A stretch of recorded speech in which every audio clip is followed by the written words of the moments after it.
TKB Pharma bersama Teater Sanggar Cerita mempersembahkan serial Sandiwara Radio Babat Tanah Leluhur. Babat Tanah Leluhur. Pengkhianat! Curang! Kau bodoh kau! Kau bodoh!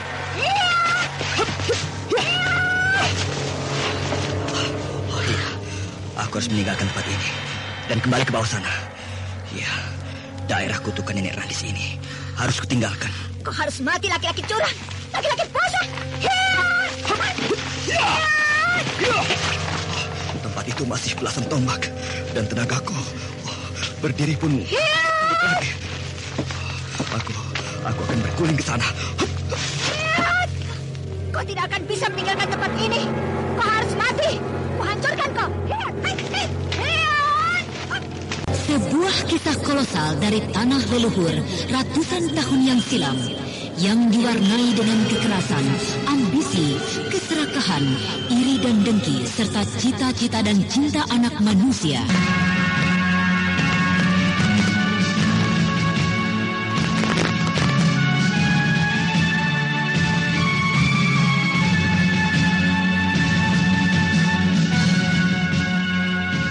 Kisah besar ini didukung oleh artis-artis Sanggar Prativi. Babat Tanah Leluhur, kali ini dalam episode ke-15 dengan judul Rahasia Puncak Gunung Wukir.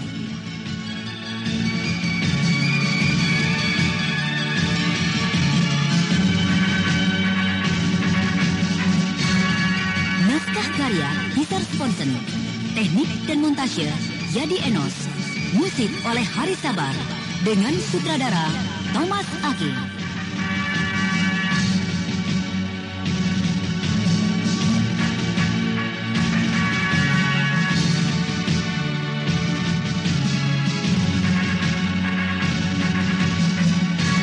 Pada seri yang ke-16 ini menampilkan Eli Ermawati sebagai Anting Wulan, Chris Urspon sebagai Raden Sakapalwaguna, Dini Novitri sebagai Ranggis, Mario Kulon sebagai Prabu Sora, Juni sebagai Kirandu, Elias sebagai Rakrian Pangger, dan pembawa cerita Neni Sumardi.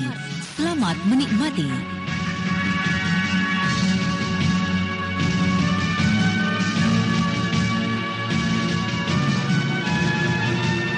Pada kisah yang lalu diceritakan, Prabu Sora berhasil bertemu dengan Rakrian Pangger yang merupakan musuh dari Sanjaya. Karena itu, keduanya pun bersekutu dan merencanakan untuk membunuh Raden Sanjaya. Untuk itu, Prabu Sora menurunkan satu jurus ilmu kepandaiannya untuk menyerang Sanjaya secara tidak terduga-duga. Dan Kiranulah orangnya. Tapi, bolehkah saya mengetahui siapa sesungguhnya Tuanku yang Maha Sakti ini? Aku yang lemah ini adalah paman dari anak itu. Jadi Tuan adalah Prabu Sora. Oh, beruntung sekali saya dapat bertemu dengan Tuan.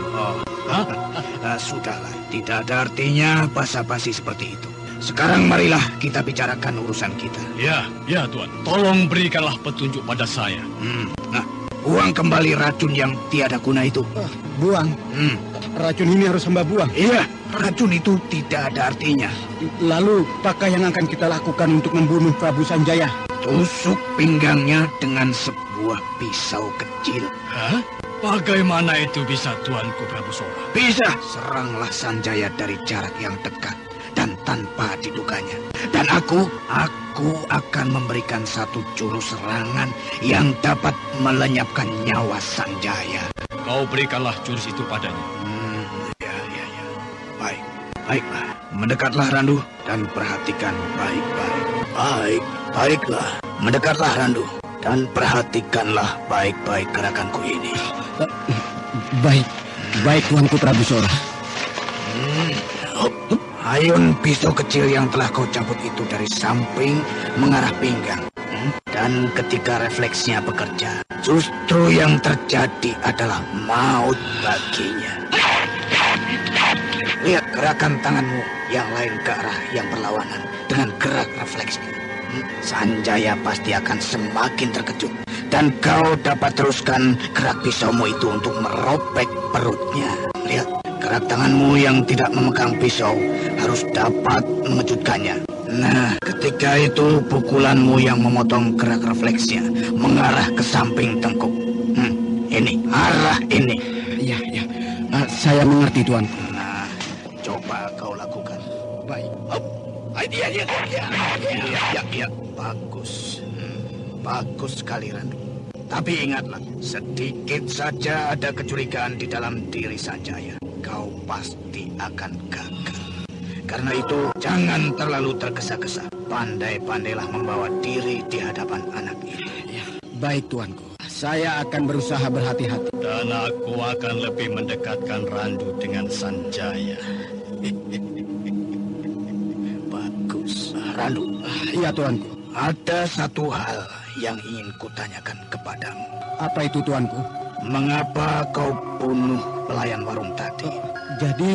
Jadi tuanku tahu bahwa itu semua adalah perbuatan hamba. Maafkan hamba, tuanku. Itu semua hamba lakukan untuk mengeruhkan suasana di kota raja. Dan jika memang dapat terjadi, semula hamba ingin mengadu tuan dengan orang-orang dari Prabu Sanjaya di sini. Maaf, tuan. Semua itu hamba lakukan semata-mata adalah karena hamba tidak tahu dan mengenal tuanku. Ampunkan hamba, tuan. Hebat benar kau, Randu. Kau benar-benar licik. Agaknya kau akan berhasil membunuh Sanjaya. Kelak jika usahamu ini berhasil, kau pasti akan mendapat hadiah dari Rakyat Pangger dan juga aku. Bukankah begitu, Pangger? Ya. Betul, tuanku.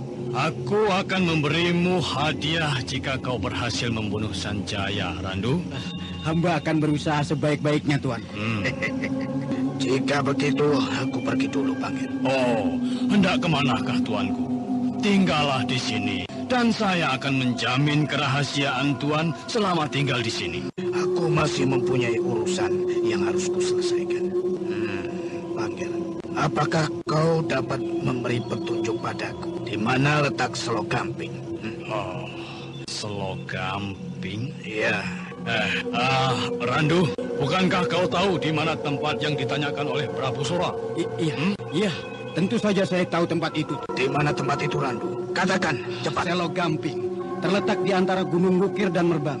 Iya. Dan tempat itu sudah tidak jauh lagi dari sini. Kira-kira 3 jam perjalanan berkuda ke arah timur. Dan setelah itu, tuanku dapat berbelok ke selatan. Nah, di sekitar itulah Selogamping. Apakah yang tuan cari di tempat itu? Hanya tempat yang sunyi dan hanya dihuni oleh begal-begal yang ganas dan liar.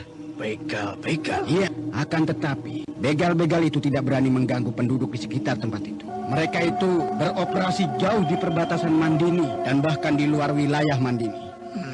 Ya, terima kasih, Randu. Aku akan kembali besok sebelum malam hari. Nah, aku pergi. Kita tinggalkan dulu Keraton Mandini beserta kelompok Rakyat Pangger. Sekarang marilah kita kembali mengikuti kisah dari Anting Wulan di lereng Gunung Wukir. Setelah ditinggalkan oleh Mamang Kuraya dan kedua muridnya, Anting Wulan bersemedi mencoba mengumpulkan seluruh kekuatannya kembali sampai ketika hari menjelang senja. Lumayan sekali. Setelah bersemedi, desakan hawa aneh di sekitar sini berhasil kuatasi sebagian. Rasanya tidak lagi seberat dahulu. Beberapa tombak di hadapanku adalah wilayah kutukan untuk Nenek Ragis. Ya, aku dapat melihat batasnya. Ya, pastilah tanah yang berkabut tipis di hadapanku itulah batasnya. Wulan, sedang apa kau di situ? Kakang, kau sudah selesaikan semedimu? Sudah, Wulan. Lalu apa yang sedang kau kerjakan di sini? Berdiri mematung memandang ke arah puncak sana. Aku telah memandang ke atas sana, Kakang. Dan tengah memikirkan kabut misteri yang aneh dari daerah di sekitar lereng Gunung Wukir ini. Hari sudah menjelang senja, tapi Raden Sanjaya belum juga kembali turun. Lihatlah itu. Lihatlah di depan sana, Wulan. Apa, Kakang? Apa yang kau lihat? Kau tidak melihatnya? Itu lihatlah. Aku tadi melihatnya bergerak. Perhatikan baik-baik gundukan batu besar itu. Lihatlah. Bukankah itu adalah ular telingaan dari Nenek Ranggis? Oh, iya. Iya, Kau benar, Kakang. Agaknya sudah sejak tadi dia berdiam di situ. Mau apakah dia?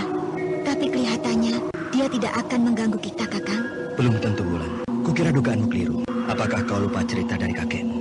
Nenek Ranggis dikutuk oleh Dewata menjadi ular dan dikurung dalam daerah itu. Daerah di depan kita itu, Wulan. Ular itu tidak akan bisa datang kemari, Wulan. Dia tidak bisa keluar sejengkal pun dari daerah kutukannya. Aku benar-benar tidak mengerti dengan tindakan dari Yang Agung, Kakang. Mengapa ia tidak langsung saja memusnahkan bibit pembawa bencana itu? Kita tidak pernah mengetahui kehendaknya, Wulan. Akan tetapi semuanya pastilah mempunyai satu maksud. Tapi aku benar-benar penasaran, Kakang. Ingin rasanya aku melompat dan membunuh ular itu. Jangan, Adik Wulan. Berbahaya sekali. Bukankah kita bertiga pernah menghadapinya? Dan itu tidak membawa hasil. Malah aku dan Prabu Sanjaya terkena racunnya yang ganas. Iya, ular itu tidak menyerangku karena permata biru yang aku miliki. Kakang, Iya. ini, kau peganglah sebuah permata biru ini. Untuk apa, Wulan? Peganglah permata biru ini. Permata biru ini mempunyai kekuatan gaib yang agaknya ditakuti oleh ular itu. Ayo, mari kita masuki daerah kutukan itu dan kita serang ular itu. Wulan, tapi tunggu dulu. Bukankah kau juga tadi dikuasai oleh Nenek Ranggis? Dan permata biru itu tadi tidak dapat menolong dirimu? Aku tidak tahu itu, Kakang. Mungkin itu karena roh dari Nenek Ranggis. Tapi aku pasti tentang ular itu, Kakang. Ular itu agaknya gentar dengan permata biru ini. Ayolah, Kakang. Tapi kukira... Baiklah, jika memang kau takut, aku akan menghadapinya sendiri. Wulan, tunggu! Wulan, tunggu. Berhati-hatilah. Kita akan menghadapinya bersama-sama. Tapi kuharap kau mau meningkatkan kewaspadaan. Jangan gegabah dan ceroboh. Lihat. Ular itu mulai bergerak, Wulan. Ingat, Kakang, tusukan pedangmu maupun bacokan pedangmu tidak akan ada artinya bagi tubuh ular itu yang sekeras batu. Nah, arahkan serangan-serangan ke arah matanya saja. Akan kucoba, Wulan. Tapi lihatlah itu, Wulan. Ular itu hanya bergerak ke sana kemari di hadapan kita. Dia tidak juga mau menyerang. Jika begitu, biarlah aku yang akan menyerangnya.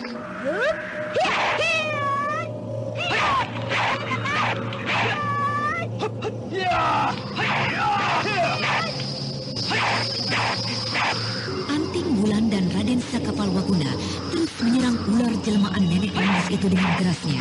Akan tetapi ular yang besar itu tetap mampu menjaga dirinya, meliuk-liuk, dan sesekali juga menangkis serangan pedang mereka dengan ekornya yang sekeras kain. Wulan, berbahaya sekali. Ular raksasa ini terlalu alat untuk kita. Iya. Aku yakin akan dapat menundukkannya, Kakang. Lihatlah itu, Kakang. Aku hampir mengenainya, Kakang. Ayo, Kakang. Ular itu kelihatannya sudah semakin melemah.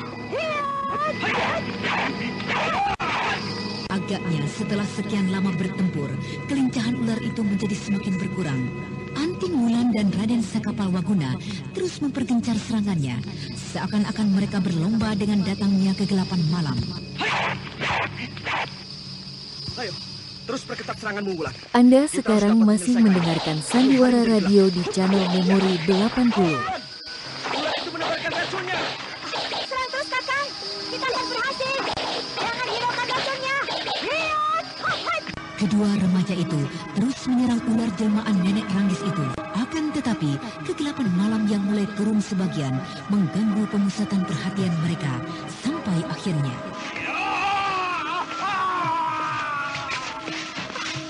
Kakang sampai terpukul oleh ekor ular raksasa itu. Bagaimana, Kakang? Apakah kau masih sanggup untuk bertempur? Wulan, jika masih dapat, cepat tinggalkan tempat ini. Tinggalkan aku juga. Jika merepotkan dirimu, seluruh tubuhku terasa sakit. Wulan. Ranggis iblis. Lesula. Membunuh kau. Membunuh kau.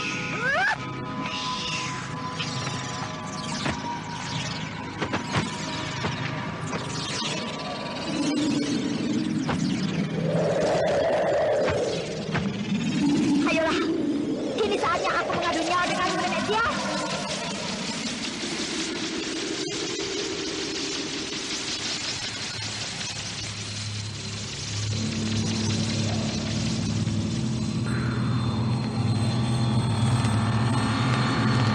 Anting Wulan yang menjadi geram melihat keadaan Raden Sakapalwaguna segera saja berbalik kembali dan kemudian menggelarkan Aji Banyu Cakrabuana sambil mengemposi menyeruput seluruh kekuatan yang dimilikinya. Tapi belum lagi ia sempat melontarkan serangannya, ular raksasa yang berada di hadapannya tiba-tiba menghilang.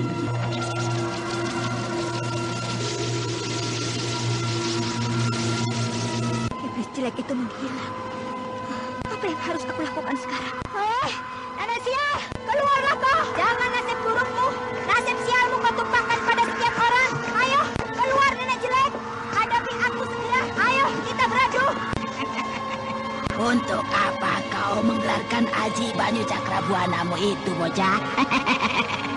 Bukankah kau pernah mencobanya padaku? Dan itu tidak ada artinya. Kau telah menghinaku, bocah. Kau sudah menghinaku. Karena itu, kau akan menerima pembalasanku. Kau boleh menyesalinya seumur hidupmu. Suara Nenek Ranggis perlahan-lahan hilang. Dan bersamaan dengan itu, Anting Bulan merasakan tubuhnya gemetar hebat. Dadanya berdegup cepat, dan kesadarannya semakin dirasakan Ikabur. Raden Sakapalwaguna yang menyaksikan hal tersebut menjadi cemas melihat keadaan kekasihnya. Bulan, ada apa dengan dirimu, Bulan? Celaka. Agaknya Bulan kembali dirasuki oleh roh dari Nenek Ranggis. Celaka. Bagaimana aku harus menolongnya? Laki-laki penipu, pengkhianat, curang. Kau bodoh kau! Kau bodoh!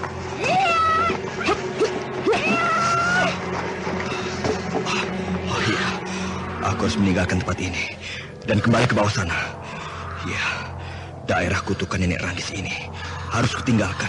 Kau harus mati, laki-laki curang, laki-laki busuk. Tempat itu masih belasan tombak dan tenagaku berdiri pun. Aku akan berguling ke sana. Kau tidak akan bisa meninggalkan tempat ini. Kau harus mati. Kuhancurkan kau.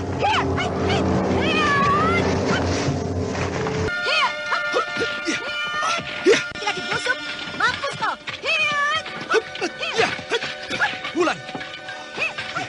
Bulan pasti akan sadar dengan sendirinya jika aku berhasil keluar dari daerah kutukan Nenek Ranggis. Raden Sakapalwaguna berguling-guling menghindari serangan maut dari kekasihnya, sampai akhirnya.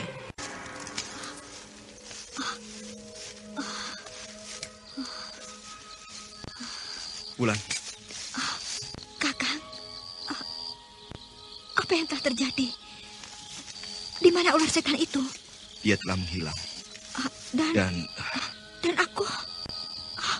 aku pasti telah dirasuki lagi oleh nenek pengecut itu. Berbahaya sekali, Wulan. Berbahaya. Hampir saja. Aku membunuhmu, Kakang. Iya. Maafkan aku, Kakang. Aku memang keras kepala. Tapi semua itu adalah karena ular celaka itu. Ular jelmaan Nenek Ranggis yang sial. Wulan, jaga kata-katamu. Nenek Ranggis semakin membenci dirimu. Biarlah, Kakang. Biarlah. Aku tidak takut. Iya. Aku tahu kau tidak pernah takut menghadapi apapun, Wulan. Tapi kali ini ingatlah. Kita berada di kawasan daerah kutukan. Kita harus berhati-hati untuk menilai keadaan. Bersikap waspada bukan berarti takut. Maukah kau mendengar kata-kataku, Wulan? Sekali ini saja. Maukah kau? Baiklah, Kakang. Maafkan. Mungkin kekerasan kepalaku telah membuat kau susah. Maafkan aku. Tapi kini aku tidak tahu harus berbuat apa. Dadaku ini terasa panas sekali, Kakang. Setelah mendengar cerita tentang nenek yang kejam itu. Iya, aku pun juga begitu, Wulan. Tapi kita harus waspada. Nenek Ranggis tidak bisa kita hadapi dengan ceroboh. Kita akan mencari jalan. Kita bicarakan hal ini kelak dengan Prabu Sanjaya. Bukankah ini adalah masih kawasan kerajaan Mandini? Ia pasti bersedia untuk mengatasi masalah ini. Sayang sekali. Sayang sekali kakekmu Eyang Kaliman tidak mau membantu kita. Ya, agaknya ia dapat melakukannya. Sayang sekali. Iya, Kakang. Aku cukup mengenal kakekku itu. Dia sudah tidak ingin melibatkan dirinya terlalu jauh dengan urusan dunia. Jika saja ia bersedia, Sejak dulu tidak akan ada kebrutalan dari Jerangkong hidup. Ia tidak pernah membunuh satu nyawa pun. Karena itu, Jerangkong hidup dan juga Mamang Kuraya, di samping takut padanya, juga menghormatinya. Sudahlah. Wulan, sebaiknya kita istirahat. Hari sudah malam. Besok pagi-pagi kita masih akan dapat memikirkan masalah ini. Ayolah Wulan, tidurlah. Tempat ini aman untuk kita. Kita berada di luar daerah kutukan Nenek Ranggis. Bukankah kakekmu juga mengatakan demikian? Ayo, apa lagi yang kau pikirkan? Baiklah Kakang. Aku juga sudah lelah.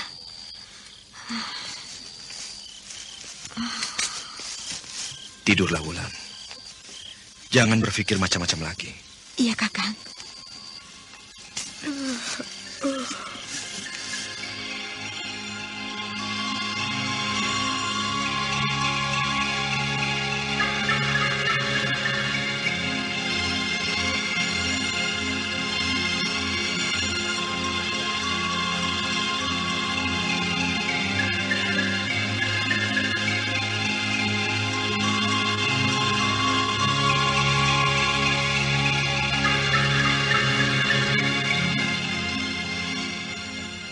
Setelah beberapa saat memejamkan matanya, Anting Wulan pun terlelap dalam tidurnya.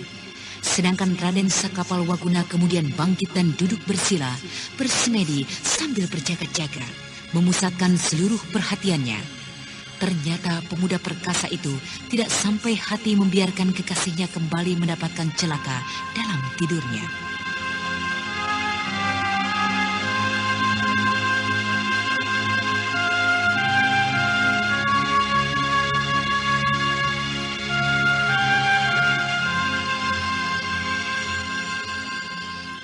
Sementara dalam lelap tidurnya, Anting Wulan. Anting Wulan, bangunlah. Aku datang dan ingin berbicara denganmu. Bangunlah, Anting Wulan. Siapakah kau? Apakah kau tidak mengenali aku? Tidak. Siapakah ini, Nek? Wajahnya buruk dan menyeramkan. Apakah kau benar tidak mengenali suaraku?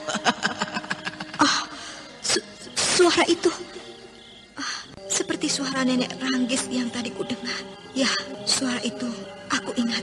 Kudengar sebelum aku dirasuki oleh rohnya. Apakah kau telah mengenal suaraku? Kau, apakah kau Nenek Ranggis? Ya, benar. Aku adalah Nenek Ranggis. Oh, Kakang Saka, bangunlah Kakang. Kakang tertidur demikian pulasnya. Kakang, bangunlah Kakang. Kakang Saka. Apakah kau takut denganku, Wulan? Apakah kau tidak berani bicara denganku? Aku menemuimu kali ini adalah dengan maksud baik. Sesungguhnya lah aku menyukaimu. Aku menyukai sejak saat pertama kali aku melihatmu. Kau bohong, Nenek Ranggis.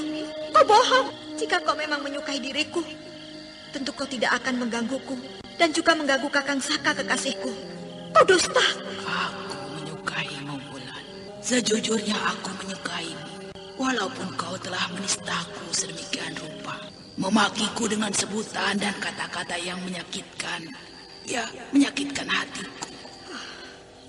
Aku menyukaimu.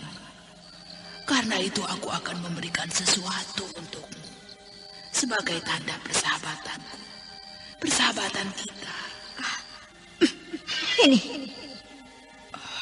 Ini pedangku ini sebagai tanda persahabatan. Berikan kedua matamu untuk kucucuk. Aku rela memberikannya. Aku menyukaimu, Wulan. Nah, cucuklah aku. Tetapi ku minta dengan sangat. Pertemuan kita ini tidak perlu kau ceritakan kepada kekasihmu itu. Nah, cucuklah kedua mataku ini, Wulan. Aku tidak akan melawan. Ayolah, jangan ragu dan takut. Baik, kau kira aku akan menjadi ragu dengan sikapmu yang merengek. dan minta dikasihani. Tapi satu hal, Wulan. 40 hari setelah berlalunya malam ini, ku minta kau datang kembali ke tempat ini, seorang diri, untuk mengambil sesuatu dariku. Ya, aku ingin menutup lembaran dendamku dengan yang tidak berkeputusan. Maukah kau berjanji untuk itu, Wulan? Apa itu? Apa yang ingin kau berikan padaku? Sebuah bahan untuk membuat pusaka, sebuah wesi aji. Maukah kau datang dan mengambilnya dan menjadikannya sebuah pusaka yang selalu menemanimu? Apakah sudah semua pesan-pesanmu itu? Apa tidak ada lagi yang ingin kau katakan? Ya, mendekatlah dan tusuklah pedangmu itu ke mataku. Anting Wulan kemudian melangkahkan kakinya mendekati Nenek Ranggis yang berdiri pasrah sambil memejamkan matanya. Akan tetapi sebelum ia sempat mengayunkan pedangnya. Apa yang telah terjadi dengan diriku? Apa yang terjadi? Kepalaku terasa pusing sekali. Dan pandanganku menjadi demikian gelapnya. Apa yang terjadi dengan diriku? Rupanya aku telah bermimpi. Kemudian Anting Wulan memandang ke sampingnya. Dilihatnya kakangnya tengah terpulas dalam semedinya. Suasana malam di lereng Gunung Wukir terasa mencekam. Hawa dingin membuatnya tubuhnya menggigil. Dan di kejauhan, di atas puncak Gunung Wukir, Anting Wulan melihat asap putih membumbung keluar dari kepundannya yang selalu mengeluarkan api dan asap.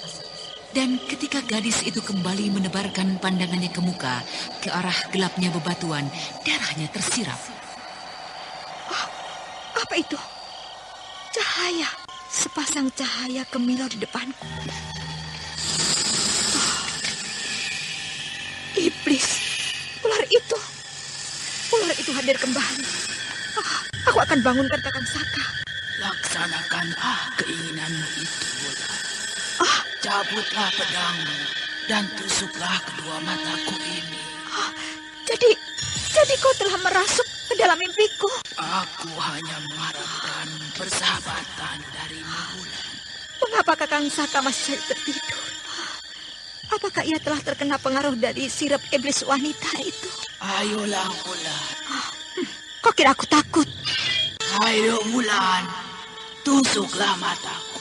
Dan setelah itu, aku mohon kau mau datang ke tempat ini setelah 40 hari. Kau bunuh kau iblis jahat. Tanpa berpikir panjang lagi, Anting Wulan maju menerjang dan kemudian menusukkan pedangnya ke arah mata ular yang nampak pasrah itu. Dan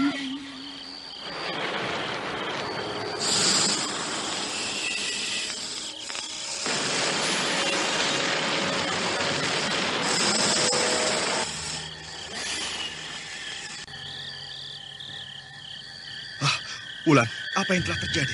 Wulan, menjauh cepat. Wulan, mundur. Ya! Raden Sakapalwaguna kemudian menyambar tubuh Anting Wulan dan membawanya menyingkir jauh dari amukan ular raksasa itu. Wulan, apa yang sebenarnya telah terjadi? Ada apa dengan ular jelmaan Nenek Ranggis? Aku terbangun dan kemudian aku melihat ular itu. Aku mendekati dan menusuknya, menusuk kedua matanya. Begitu mudahnya kah? Aku juga tidak mengerti, Kakang. Ular itu kelihatan. Anda sekarang masih mendengarkan Sandiwara Radio di channel Memori 80. Menceritakan tentang pertemuanku dengan Nenek Ranggis. Kasihan sekali nenek itu. Sikapnya padaku demikian baik dan bersahabat. Apakah maksud sebenarnya? Wulan, lihatlah. Ular itu telah pergi menjauh. Iya, Kakang. Wulan, ada apa? Kulihat kau sedang memikirkan sesuatu yang serius agaknya. Iya. Tidak, Kakang. Aku memikirkan sikap ular itu, Kakang. Ya, sikap ular itu. Sikap ular itu? Ya. Ada apa dengan sikap ular itu? Aku tidak boleh banyak bercerita tentang ular itu lagi. Aku khawatir aku akan salah bicara dan bercerita tentang pertemuanku itu. Ada apa, Bulan? Kau menyembunyikan sesuatu? Tidak, Kakang.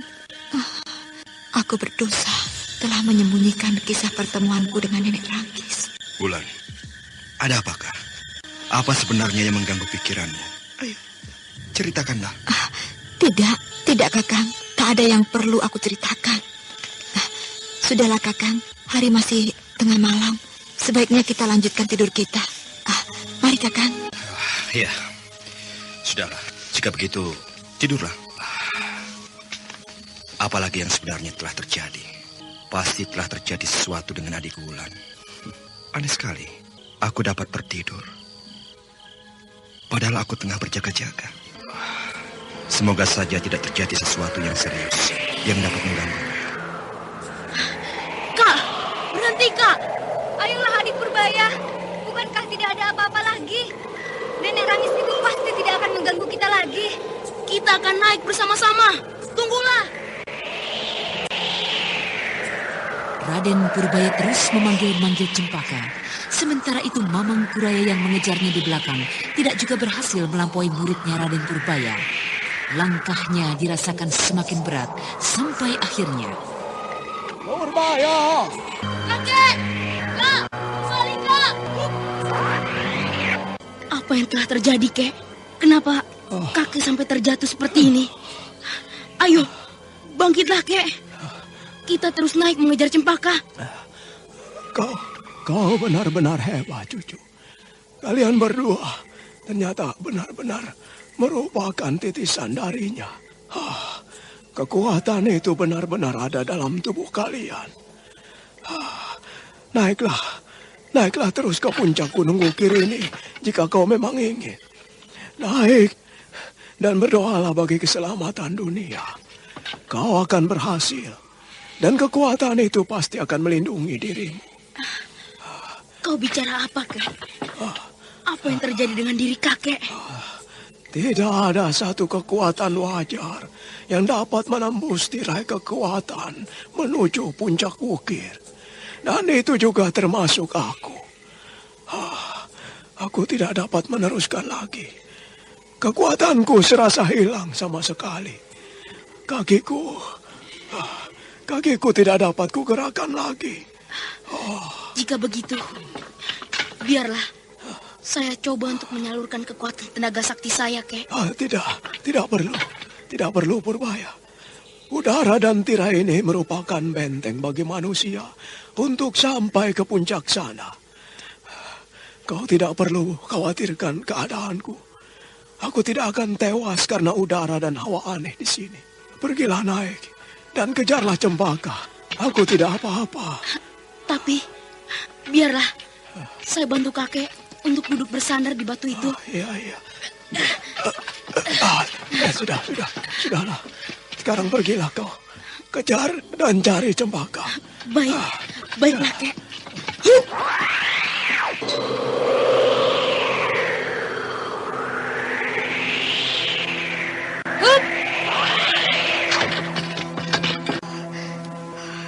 Siapakah itu di sana?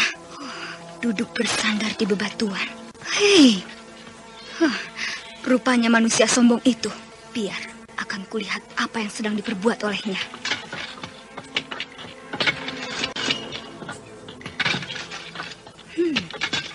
Sedang bersemedi. Mengapa ia melakukannya di tempat ini? Pemuda itu mulai membuka matanya.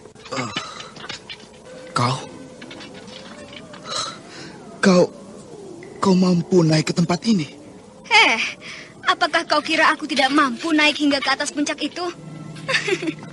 Kukira justru kau yang sudah kehabisan tenaga. Iya. Mengapa kau masih berada di tempat ini? Bersemedi di sini? Cempaka mengejek Raden Sanjaya sambil bertolak pinggang. Sementara itu Prabu Sanjaya memandangnya dengan heran. Ia tidak habis pikir, mengapa gadis muda di hadapannya dapat bergerak dengan bebasnya. Kau... Kenapa kau terbelalak memandangku? Apa ada yang aneh dengan diriku? Apakah kau tidak terganggu dengan situasi tempat ini? Apakah tenagamu tidak terhambat dengan kekuatan aneh di puncak gunung ini? Lucu. Lucu sekali. Rupanya kau si sombong akhirnya berhenti dan tidak mampu lagi untuk melangkahkan kakinya. Mengapa kau tidak merangkak saja ke atas sana? Kau terlalu menghina dan mempermainkan aku, Cempaka. Kau kira aku tidak mampu untuk terus naik ke atas sana? Huh? Ayo, kita terus naik ke atas. Lucu sekali. Lucu sekali. Awas, jaga keseimbangan tubuhmu. Agaknya dengan sekali sentuh, tubuhmu akan jatuh berguling hingga ke kaki Gunung Wukir. Ku remas mulutmu yang tidak tahu sopan santun.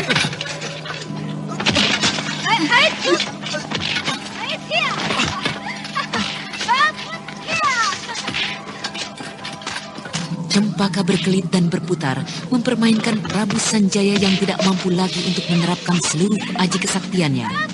Geraknya tidak lagi selincah waktu yang lalu, dan perbawa dari serangannya jauh berkurang.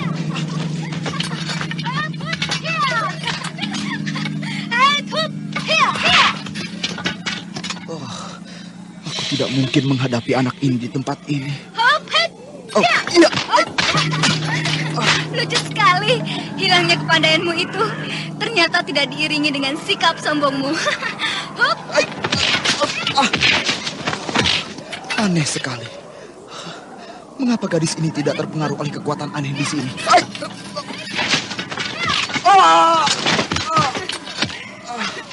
Hanya begitukah sisa-sisa kekuatanmu sombong? Ayo, bangkitlah.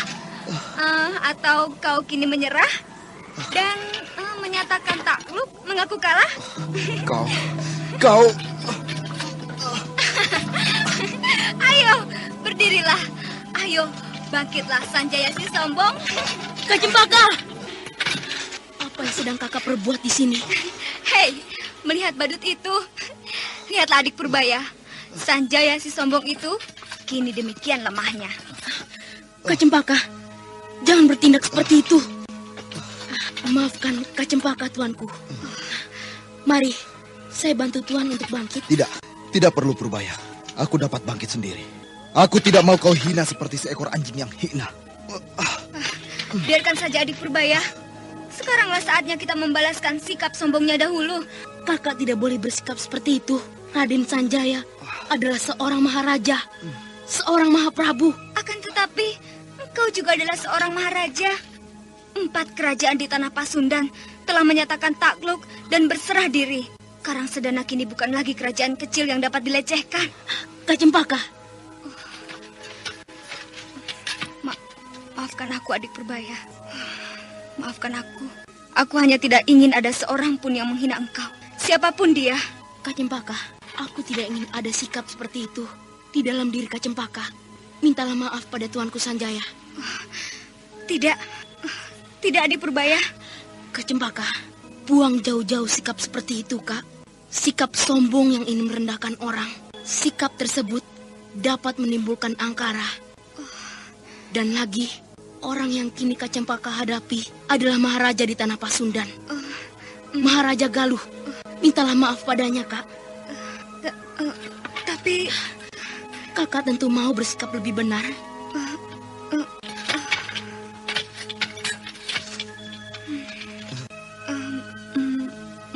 Maafkan aku, Raden. Tuanku. Tidak perlu kau meminta maaf, Cempaka. Memang aku yang telah lebih dahulu bersikap tidak benar. Tanpa berkata lebih banyak lagi, Prabu Sanjaya melangkah naik mendaki puncak Gunung Wukir yang tampak jelas di hadapannya. Langit di puncak Wukir nampak memerah senja. Suasana indah yang dipenuhi oleh rona misteri. Akan tetapi Prabu Sanjaya yang telah bertekad untuk naik terus melangkah dan tidak memperhatikan keadaan sekelilingnya.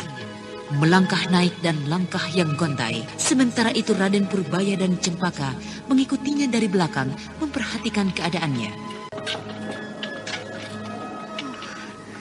Agaknya ia sudah tidak mungkin dapat sampai ke atas sana. Puncak itu tidak jauh lagi, Kak. Ya, akan tetapi hambatan yang merintangi geraknya akan semakin banyak dan semakin berat. Kak, apakah kau tidak merasakan keanehan itu sekarang? Apakah kakak belum juga menyadarinya? Apa itu adik Purbaya? Keadaan kita saat ini, kita tidak lagi mendapatkan hambatan sebagaimana Prabu Sanjaya, Bibi Wulan, Paman Saka, dan juga kakek. Hah? Kakek? Iya, kakek. Oh, apa yang terjadi dengan kakek? Tidak apa-apa. Hanya saja kakek terpaksa harus tetap tinggal di bawah sana. Ia tidak mampu lagi untuk naik mengikuti kita. Betulkah seberat itukah hambatan di gunung ini? Lalu bagaimana dengan diri kita? Entahlah, Kak. Kakek menduga semua ini adalah karena kekuatan halus yang bersemayam di dalam tubuh kita. Kekuatan itu kini telah membantu kita. Membantu menghilangkan tirai itu? Kukira begitu, Kak. Lihat itu, Prabu Sanjaya jatuh terguling. Hup! Tuanku Sanjaya. Oh, dia tidak sadarkan diri. Hei, lihat, puncak itu hanya tinggal belasan tombak dari sini. Lidah api di ujung kepundan semakin jelas terlihat. Aku akan menyadarkannya dengan kekuatan saktiku. Kau berjaga-jagalah. Hup! Hup!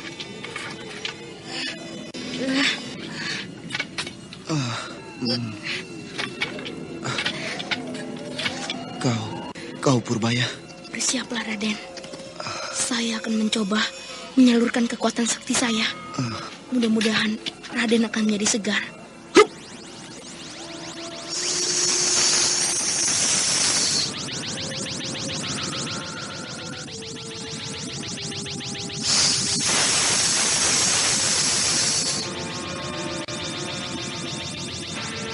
Nafas Prabu Sanjaya yang semula menggap-menggap perlahan-lahan kembali normal dan matanya kembali bersinar.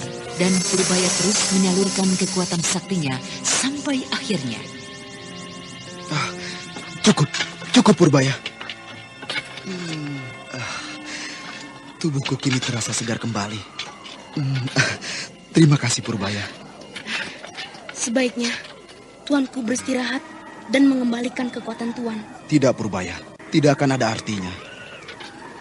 Puncak Wukir sudah di hadapanku. Aku akan terus naik sebelum hari menjadi gelap.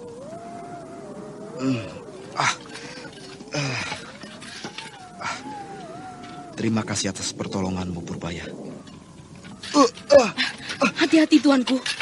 Sebaiknya Tuan kembalikan dahulu kekuatan Tuan. Tidak mungkin. Tidak mungkin, Purbaya. Kekuatanku tidak akan dapat kembali pada puncak Wukir ini. Kekuatan aneh terasa menghambat di seluruh tubuhku. Terima kasih. Aku harus melanjutkan perjalananku. Prabu Sanjaya kembali melanjutkan langkahnya. Akan tetapi kedua kakinya seakan-akan diganduli oleh batu besar yang memaksa kakinya untuk tetap diam dan tidak bergerak. Raden Purbaya yang melihat hal tersebut menyambar tangan Prabu Sanjaya dan kemudian menyalurkan tenaga saktinya. Dan setelah hawa panas mengalir masuk ke dalam tubuhnya, kakinya terasa ringan kembali dan ia dapat melangkah naik menuju puncak Wukir di hadapannya. Raden Sanjaya melangkah naik tanpa menoleh ke sampingnya. Ia merasa malu dengan sikapnya yang semula memandang rendah dan kurang bersahabat.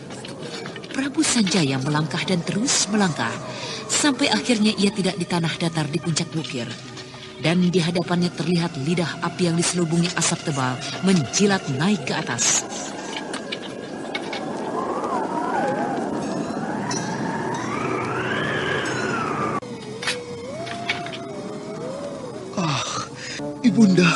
Ibunda Sanaha, aku telah sampai di puncak Wukir ini, Bunda. Aku telah berhasil memenuhi pesanmu. Yang Agung, yang Maha Pemurah dan Maha Pengasih, aku tiba menghadapmu di tempat suci ini.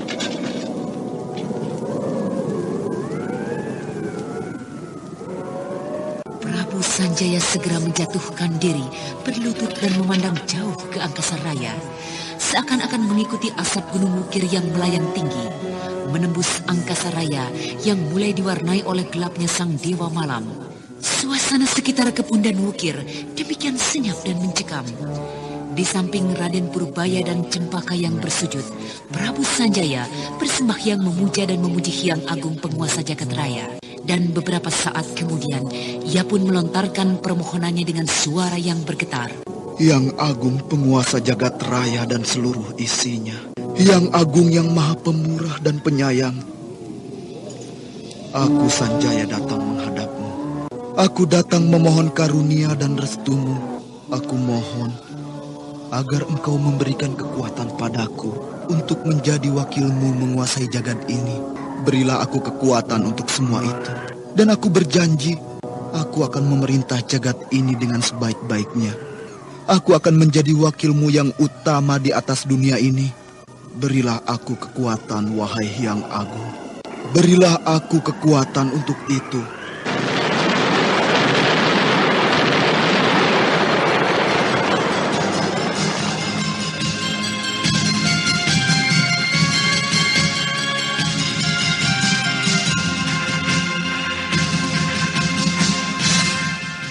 Suara halilintar yang tidak jauh dari atas kepala mereka menggeletar seakan-akan hendak meruntuhkan puncak bukit. Suara halilintar itu seakan-akan merupakan jawaban bagi permintaan Prabu Sanjaya.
Raden Purbaya, Cempaka dan Prabu Sanjaya telah berhasil tiba di puncak Gunung Wukir.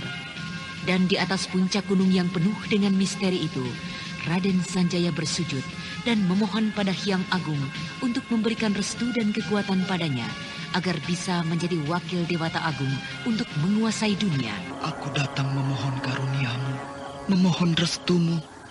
Berilah aku kekuatan untuk menguasai dunia ini. Dan untuk semua itu aku berjanji. Aku berjanji akan memerintah jagat ini dengan sebaik-baiknya. Aku akan menjadi wakilmu yang utama di jagat ini. Berilah aku kekuatanmu, wahai Hyang Agung. Jauh di angkasa raya, di Di atas jilatan api Gunung Wukir, seberkas cahaya yang gemilang menyinari puncak Wukir, meredupkan api yang keluar dari kepundan, dan tiba-tiba terdengar suara yang menggema agung. Tekadmu yang kuat dan pantang menyerah akan membantu dan mendorong keberhasilan. Kau akan berhasil, Sanjaya. Akan tetapi ingatlah akan janjimu. Berbuatlah seadil-adilnya. Dan janganlah bersikap angkara. Aku merestui semua keinginanmu itu. Prabu Sanjaya tersentak hebat. Nafasnya seakan-akan terhenti. Datangnya suara yang tidak pernah diduga membuat ingatannya seakan-akan hilang. Matanya memandang jauh ke depan tanpa berkedip. Sementara itu suara yang agung itu terdengar kembali. Dan untuk apa kalian berdua datang kemari menghadapku? Apakah kalian juga mempunyai satu permintaan? Wahai Yang Agung, kedatangan hamba berdua kemari adalah semata-mata hendak memuja kebesaranmu. Jikapun ada permintaan hamba, semata-mata adalah limpahan berkahmu bagi seluruh rakyat hamba di Karangsedana dan juga semua umat manusia di dunia ini.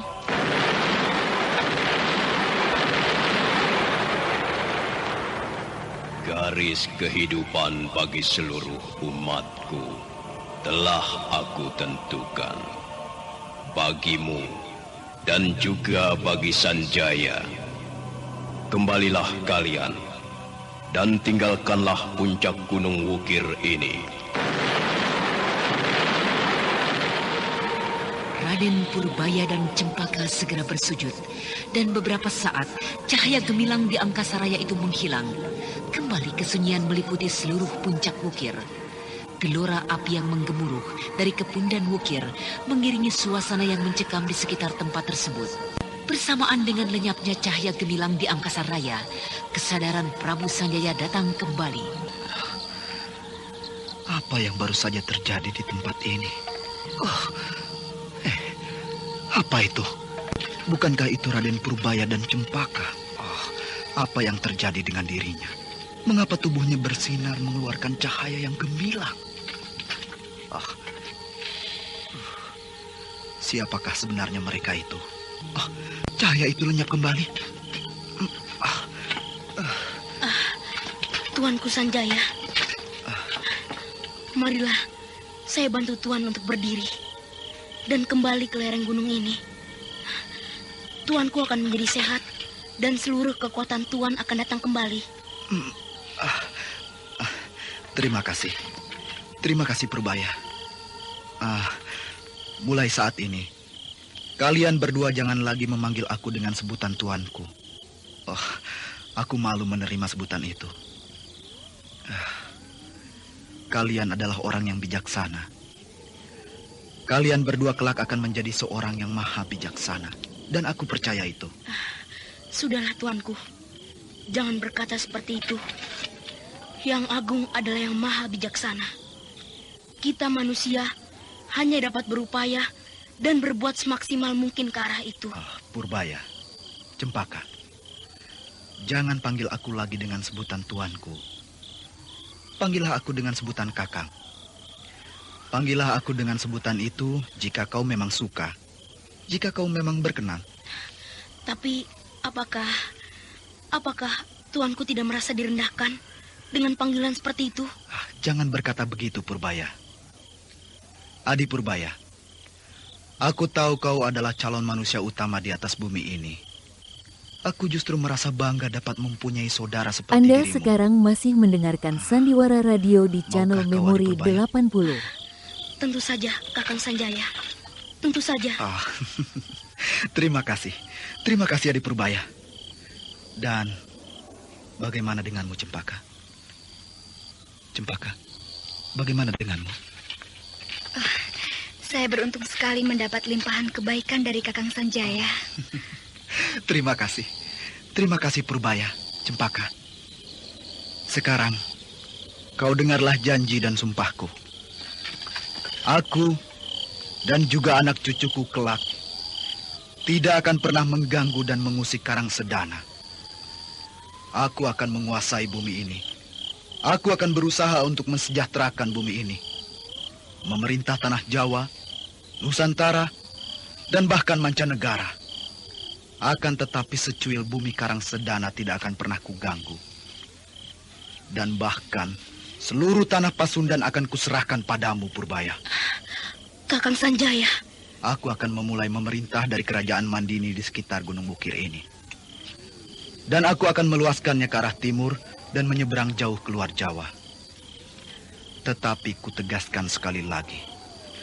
Dan biarlah Yang Agung dan para dewa menjadi saksi bahwa aku dan juga anak cucu turunanku tidak boleh menyentuh tanah Pasundan.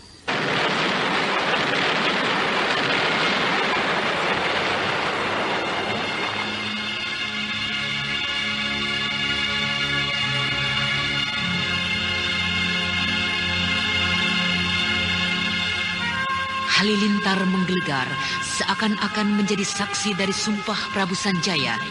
Tanpa menghiraukan cuaca yang menggelegar menyeramkan, ketiga remaja itu masih saja berdiri tegak.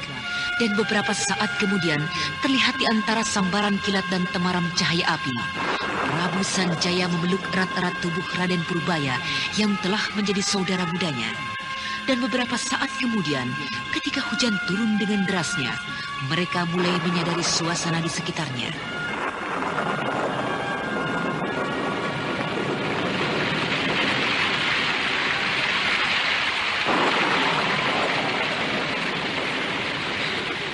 Tidak ada tempat berteduh di sini.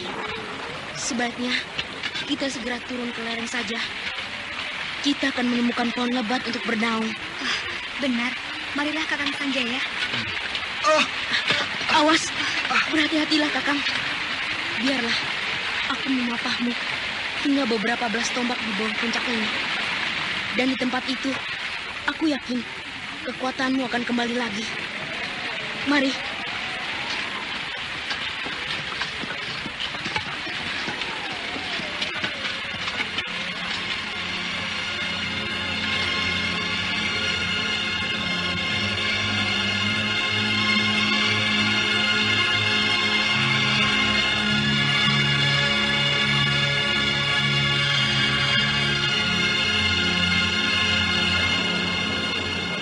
Setelah beberapa belas tombak di bawah puncak bukir, Raden Sanjaya melepaskan tangan kakangnya Raden Sanjaya. Dan kemudian mereka tiba di tempat mana Mamang Kuraya menunggu.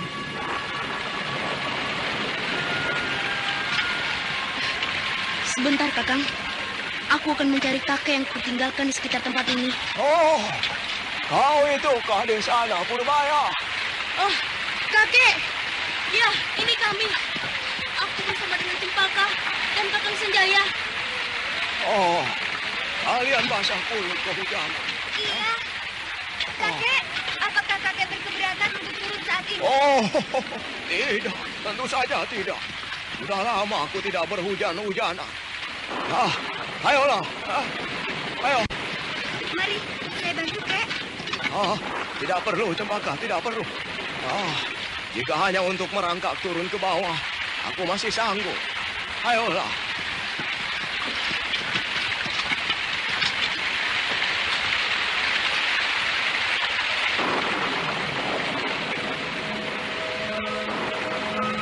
Demikianlah, semakin ke bawah, Prabu Sanjaya dan Mamang Kuraya melangkah, semakin tegar dan semangat serta kekuatan mereka.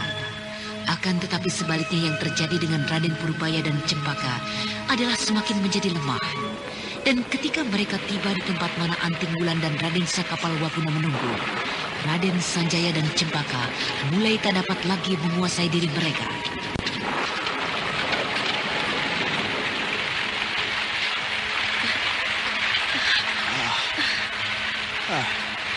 Apa yang terjadi denganmu, Purbaya? Lihat itu, Kak. Cempaka juga jatuh tidak sadarkan diri. Apa yang akan kita lakukan di tempat ini untuk menolong mereka? Marilah kita turun hingga ke tanah datar Pusada di lereng gunung ini. Mudah-mudahan di tempat itu hujan tidak turun. Ayo, Aku membawa cempaka dan kau Saka tolonglah angkat Purbaya. Biarlah aku saja yang membawa Aduk Purbaya. Tapi tuanku, biarlah Kakang Saka. Aku yang akan mengurusnya. Ayo, kita turun ke tanah datar Purusada. Ya, mari tuanku. Ayo.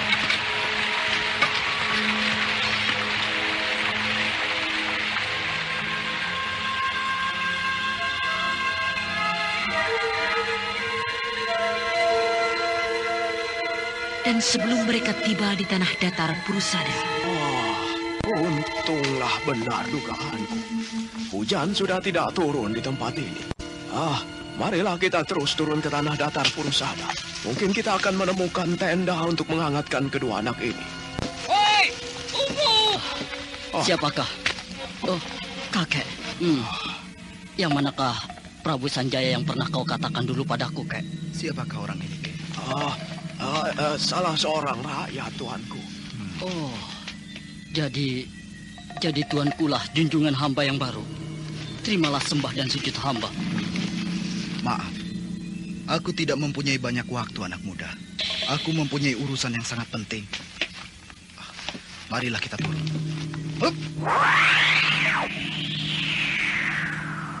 Turunlah ke tanah datar Purusada, anak muda. Kau dapat berbicara di sana.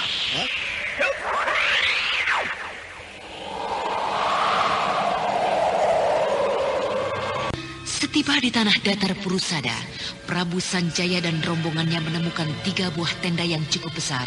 Dan kemudian Prabu Sanjaya dengan tergesa-gesa masuk ke dalam tenda yang kosong. Sementara beberapa orang pemiliknya yang berada di samping perapian dan tengah bersembahyang pada Hyang Agung terkejut melihat sikap Prabu Sanjaya yang tidak dikenalnya. Hei, siapakah kalian? Mengapa kalian masuk ke dalam tendaku tanpa permisi? Maaf, Paman. Kami sedang berusaha untuk menolong teman kami yang berada dalam keadaan tak sadarkan diri. Kami ingin meminjam tendamu itu sebentar saja. Mungkin tidak sampai setengah malam.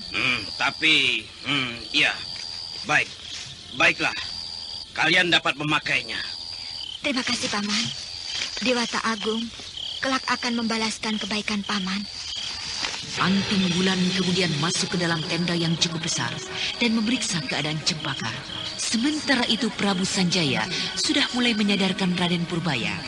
Dan Raden Sakapal Waguna masih tetap berdiri di luar tenda sambil berjaga-jaga.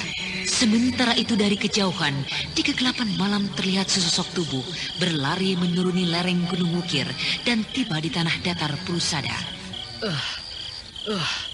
Tenda Paman Jaring Bulan masih ada di sana. Aku akan mencoba menanyakan padanya tentang rombongan Prabu Sanjaya. Paman Jaring Bulan! Kau berhasil naik lereng sana? Iya, Paman. Paman, apakah Paman... Hei, itu dia, salah seorang di antara mereka. Apakah maksudmu, Ludira?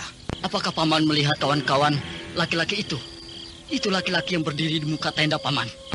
Tentu saja. Bukankah mereka terdiri dari 2 orang wanita muda, 2 orang pria muda, serta seorang kakek tua? Oh, benar. Katakanlah, Paman, di mana mereka? Di dalam tenda kita. Mereka sedang mencoba mengobati 2 orang kawan mereka. Syukurlah, Paman. Mereka masih belum meninggalkan tempat ini. Apa maksudmu, Ludira? Kita harus menjumpai mereka, Paman. Salah seorang di antara mereka adalah siapa, Ludira? Siapa salah seorang di antara mereka? Prabu Sanjaya, Paman. Prabu Sanjaya? Ya. Prabu Sanjaya. Siapa Prabu Sanjaya? Bukankah yang kau maksudkan itu adalah junjungan kita yang baru? Pungasa Mandini? Benar, Paman. Dia itulah orangnya. Apakah kau tidak berdusta, Ludira? Anda sekarang masih mendengarkan Sandiwara Radio di channel Memori 80. Mari kita temui saja beliau di dalam tenda itu, Paman. Iya, aku akan meminta maaf padanya. Dan sekaligus memohon bantuannya untuk membebaskan sahabatku, yaitu ayahandamu yang tidak bersalah dari penjara kerajaan Mandini. Mari Paman. Agaknya tidak sia-sia kedatangan kita ke lereng bukit ini. Apakah kau tidak berdusta, Ludira? Apa kau berkata benar? Marilah kita temui saja beliau di dalam tenda, Paman. Mari, Paman. Jika benar semua ceritamu itu, tentu tidak akan sia-sia kedatangan kita ke lereng Gunung Wukir ini. Mau apakah kau, Paman? Tuan, kami berdua ingin bertemu dengan Prabu Sanjaya. Kami mempunyai satu persoalan yang akan kami mohonkan bantuannya. Izinkanlah kami menghadap beliau. Kau boleh menemuinya. Bila mana kedua kawan kami telah berhasil ditolong. Biarkan orang itu masuk menemuiku, Kakang. Baik, tuanku. Bagaimanakah dengan keadaan Raden Purbaya dan Cempaka? Dia kini sedang lelap tertidur. Agaknya kelelahan yang teramat sangat meliputi seluruh tubuhnya. Nah, ayolah. Kau masuklah, Paman. Dan kau juga anak muda. Terima kasih, Tuan. Silahkan duduk, Paman. Dan kau juga anak muda. Terimalah salam dan hormat kami, Tuanku. Salam sejahtera kami ucapkan bagi Tuanku. Terima kasih, Paman. Dan juga terima kasih atas perkenanmu aku menempati tendamu ini. Ada apakah kau datang menemuiku? Hamba adalah Jaring Bulan, seorang pedagang permata di kota Raja Mandini. Dan hamba akhir-akhir ini banyak mendapat teror. Anda sekarang masih mendengarkan Sandiwara Radio di channel Memori 80. Siapakah orang-orang itu, Paman? Orang-orang yang mengganggu usahamu? Salah seorang saingan kami dalam berdagang permata. Orang itu dikenal dengan nama Lembu Agni. Dia adalah pedagang permata yang besar dan mempunyai hubungan dengan pihak Istana Mandini. Istana Mandini? Dengan Rakrian Darmodoyo maksudmu? Bukan dengan penguasa utama. Bukan dengan Raja Mandini yang sebelumnya. Tapi dengan salah seorang penguasanya. Siapakah dia itu, Paman? Rakyan Panger. Salah seorang sahabat dekat dari Rakyan Darmodoyo. Rakrian Darmodoyo. Iya. Aku ingat orang itu. Aku pernah bertemu dengannya, Paman. Tapi aku belum mengenal orang itu dengan baik. Lalu, apakah perbuatan curang yang telah dilakukan oleh Rakrian Panger terhadapmu, Paman? Kami telah mendengar desas-desus akan dikeluarkannya aturan dalam perdagangan permata. Hanya boleh ada satu pedagang permata di kota Raja Mandini dan kota-kota besar di wilayah Mandini. Mengapa bisa begitu, Paman? Itu karena semua bujuk dan rayu dari Lembu Agni dan rakyat Panger dan biang malapetakannya yaitu Lembu Agni juga telah menghasut para perwira Mandini hingga pasukan Mandini turun dan menangkap sahabat kami yaitu ayah dari Ludira ini. Benar, Tuanku. Kedatangan kami ke Gunung Wukir ini adalah hendak memohon petunjuk dan bantuan dari Hyang Agung. Iya. Siapakah nama ayahmu itu? Biarlah nanti setibaku di istana, aku akan mencoba untuk mengusut masalah orang tuamu. Jika memang dia tidak bersalah, pastilah aku akan membebaskannya. Terima kasih, Tuanku. Terima kasih. Terima kasih atas semua kebijaksanaan Tuanku. Semoga Dewata Agung memberkahi selalu keluarga Tuan. Apakah aku dapat tetap tinggal di dalam tendamu ini, Paman? Aku ingin beristirahat untuk menunggu datangnya pagi hari. Tentu Tuanku. Tuanku dapat memakai tenda itu sebagai seenak hati Tuanku. Hamba datang ke tempat ini memang untuk sembahyang pada Hyang Agung dan berdoa. Pakailah tenda ini sesuka Tuanku. Hamba permisi untuk keluar kembali. Bagaimana keadaan keduanya, Tuanku? Entahlah. Keadaannya sangat aneh sekali, Kakang. Dia sanggup menghadapi rintangan dan hambatan udara aneh di atas puncak ukir. Tapi justru setelah kembali ke kaki gunung, kekuatannya seakan-akan menjadi sirna. Tapi kukira setelah beristirahat beberapa saat, kekuatannya akan kembali lagi. Iya, kita lihat saja besok pagi, Kakang. Prabu Sanjaya menghela nafas dalam-dalam. Sementara itu Mamang Kuraya kelihatan menunduk, seakan-akan tengah memikirkan sesuatu. Sedangkan Anting Wulan duduk di samping Cempaka yang sedang lelap tertidur. Dan malam pun kian menjadi larut.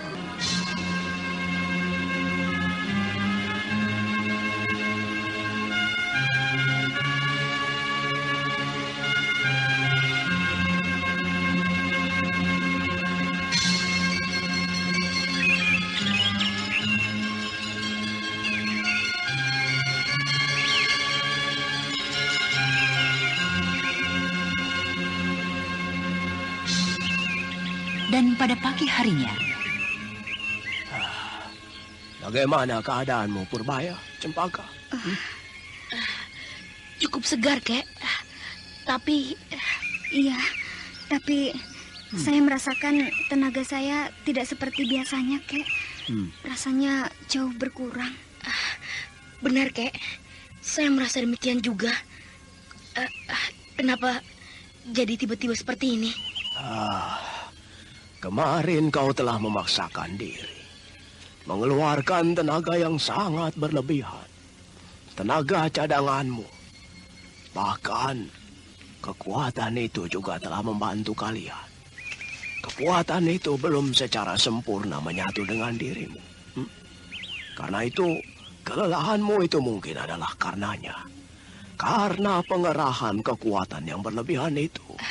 Jadi, apakah itu sangat berbahaya bagi cadangan kekuatan tenaga sakti kami? Oh, tidak. Sama sekali tidak. Kau bersemedilah. Kerahkan semua kekuatan batinmu. Atur pernapasanmu dengan baik. Aku yakin kekuatanmu akan dapat kau pulihkan kembali seperti sedia kala. Di manakah sekarang ini kita berada, Kek? Masih di lereng Gunung Wukir? Iya. Benar, kita masih berada di lereng Gunung Wukir. Lalu, di manakah Kakang Sanjaya serta Paman Saka dan Bibi Ulan? Mereka baru saja keluar dan tengah mandi di sungai. Sudahlah. Aturlah pernapasanmu. Purbaya, Cempaka. Pusatkan pikiranmu. Jangan memikirkan apa-apa lagi. Kembalikan seluruh kekuatanmu. Tugas kita telah selesai di Gunung Wukir ini. Dan engkau harus segera kembali ke Karangsedana. Rakyat Karangsedana pasti tengah cemas memikirkan dirimu. Iya, kakek benar. Ayolah adik Purbaya. Kita cepat kumpulkan tenaga sakti kita dan kita segera kembali. Hup!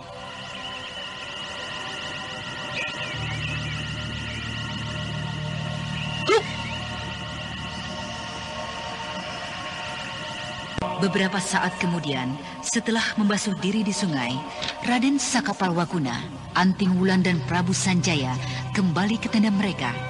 Setelah berbincang beberapa saat, Raden Purbaya dan Cempaka yang tengah bersemedi tersadar. Kakang Sanjaya kembali? Iya, aku baru saja membasuh tubuh di sungai kecil. Bagaimana dengan keadaanmu, Adik Purbaya? Tubuh saya rasanya kembali bersemangat. Tenaga saya agaknya kembali sebagaimana semula. Dan bagaimana dengan kau, Kak Cempaka? Keadaanku pun cukup baik. Iya. Baiklah jika begitu. Jika memang sudah tidak ada lagi yang akan Tuan bicarakan, Raden Purbaya akan segera kembali ke Karangsedana. Bukan begitu, cucu? Ya, Kek. Benar, Kakang Sanjaya. Baiklah. Kita berpisah di sini, Adik Purbaya. Kembalilah kau ke Karangsedana. Dan dalam waktu yang tidak lama aku akan kembali ke Galuh untuk menjelaskan pada seluruh abdiku di sana tentang janjiku dan sumpah yang kuucapkan di puncak Wukir sana. Dan aku juga akan menjernihkan masalah kita. Masalah yang menyangkut nama baik di kerajaan Galuh yang telah dirusak oleh Resi Amista yang menyamar sebagai dirimu.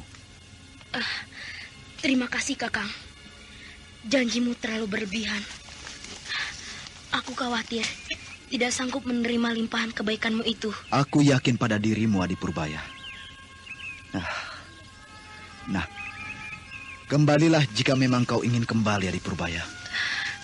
Ya, aku akan berangkat saat ini juga, Kakang. Rinduku hampir tidak tertahankan lagi pada Karang Sedana. Selamat tinggal, Kakang Sanjaya. Selamat tinggal, Kakang. Selamat jalan, Adi Purbaya.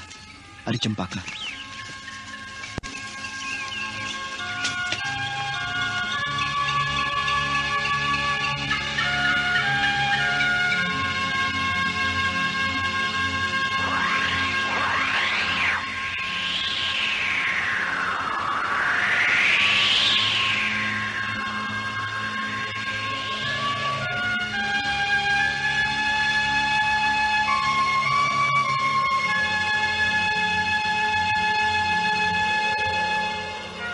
Setelah berpamitan, Raden Purbaya, Cempaka, dan kakeknya segera melesat turun dari tanah datar di lereng Gunung Bukir.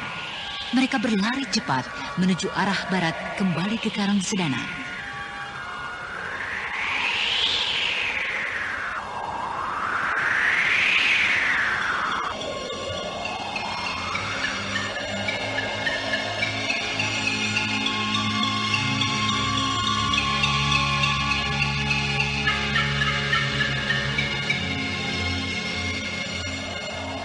Baru beberapa ratus tombak mereka meninggalkan kaki Gunung Bukir.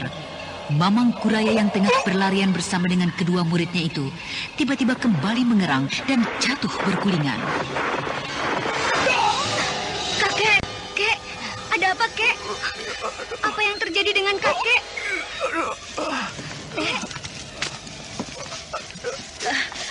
Kak, sisa-sisa racun kadal api itu kembali kumat. Apa yang harus kita lakukan, Adik Purbaya? Entahlah, Kak. Oh, iya. Rasa sakitnya akan hilang dengan sendirinya. Bukankah begitu yang dulu kita saksikan? Iya, kau benar, Adik Purbaya. Tapi aku tidak sanggup menyaksikan keadaannya yang begini menderita. Aku pun demikian, Kak. Tapi kita tidak tahu harus berbuat bagaimana menghadapi keadaan seperti ini. Purbaya, Adik Purbaya, lihatlah itu di sana. Sepertinya itu ada sebuah padepokan. Lihatlah itu, pagar pepohonan yang indah dan asri. Sebaiknya kita bawa kakek ke sana untuk beristirahat. Kau benar, Kak. Ayolah, aku akan berlari membawa tubuh kakek.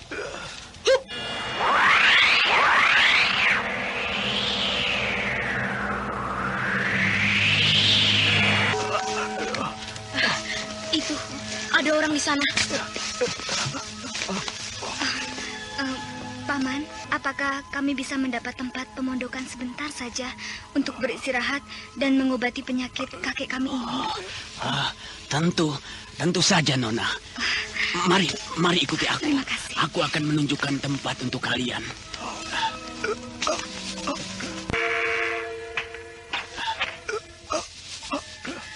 Nah, letakkanlah tubuh kakekmu di situ. Aku akan membuatkan bubur dan air hangat untuk kakekmu.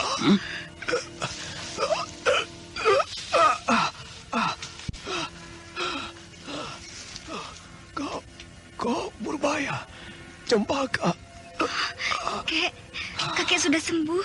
Ya. Di mana kita berada? Di sebuah padepokan, Kek. Di kaki Gunung Ukir. Bukankah sudah aku katakan, penyakitku ini tidak usah kau khawatirkan.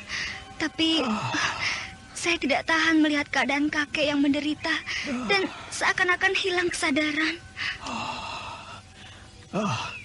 Padepokan apa ini? Entahlah, Kek. Saya tidak sempat menanyakannya. Bukankah kau sudah bertemu dengan pemilik padepokannya? Iya, tapi saya hanya bertemu dengan seorang, ya mungkin seorang cantrik. Nah, itu dia, Kek. Paman yang telah berbaik hati meminjamkan pondoknya. Agaknya Tuan sudah sembuh. Apakah sebenarnya yang Tuan derita? bukan sesuatu yang serius. Kedua cucuku ini terlalu mencemaskan diriku. Padahal aku sendiri tidak apa-apa. Maafkan aku telah merepotkanmu, Kisana. Tidak apa. Ini aku telah menyiapkan air hangat untukmu. Kau minumlah saja, Tuan. Tubuhmu akan menjadi segar kembali. Iya. Terima kasih. Bolehkah aku tahu padepokan apa ini? Padepokan ini adalah padepokan Poh Pitu. Poh Pitu? Ada apakah kau terkejut, Tuan? Ada apakah dengan nama padepokan kami? Sepertinya aku pernah mendengar nama padepokan itu. Nama padepokanmu.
Nah, para pendengar sekalian, mengapa Mamang Kuraya terkejut mendengar nama padepokan Poh Pitu?